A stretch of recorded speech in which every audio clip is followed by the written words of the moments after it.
राम कथा पंडितों को विश्राम देने वाली, सब मनुष्यों को प्रसन्न करने वाली और कलयुग के पापों का नाश करने वाली है।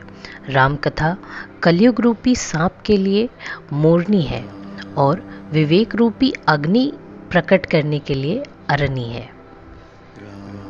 राम कथा कलयुग में सब मनोरथों को पूर्ण करने वाली कामधेनु गौ है और सज्जनों के लिए सुंदर संजीवनी जड़ी है।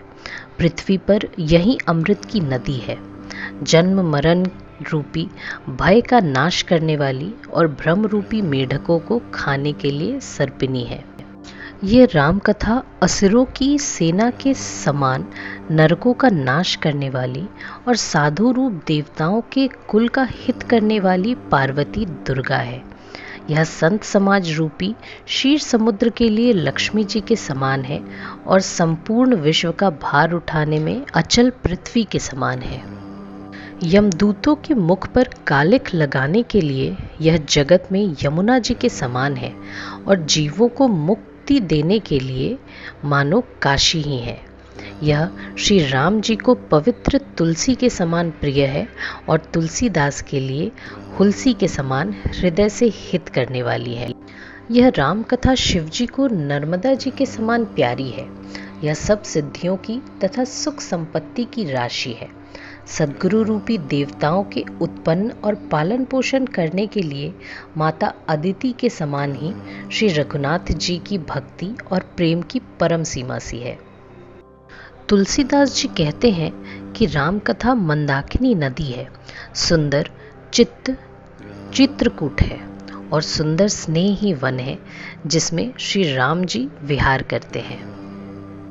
श्री रामचंद्र जी का चरित्र सुंदर चिंतामणि है और संतोष की सुबुद्धि रूपी स्त्री का सुंदर श्रृंगार है।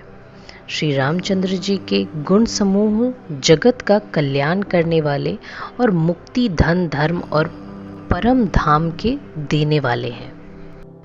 ज्ञान वैराग्य और योग के लिए सद्गुरु है और संसार रूपी भयंकर रोग का नाश करने के लिए देवताओं के वैद्य के समान है।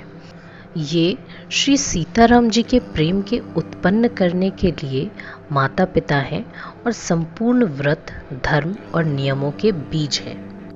पाप संताप और शोक का नाश करने वाले तथा इस लोक और परलोक के प्रिय पालन करने वाले हैं। विचार रूपी राजा के शूरवीर मंत्री और लोभ रूपी अपार समुद्र के सोखने के लिए अगस्त्य मुनि हैं। भक्तों के मन रूपी वन में बसने वाले काम क्रोध और कलयुग के पाप रूपी हाथियों के मारने के लिए सिंह के बच्चे हैं। शिव जी के पूज्य और प्रियतम अतिथि हैं और दरिद्रता रूपी दावानल के बुझने के लिए कामना पूर्ण करने वाले मेघ हैं। विषय रूपी सांप का जहर उतारने के लिए मंत्र और महामणि है। ये ललाट पर लिखे हुए कठिनता से मिटने वाले बुरे लेखों को मिटा देने वाले हैं।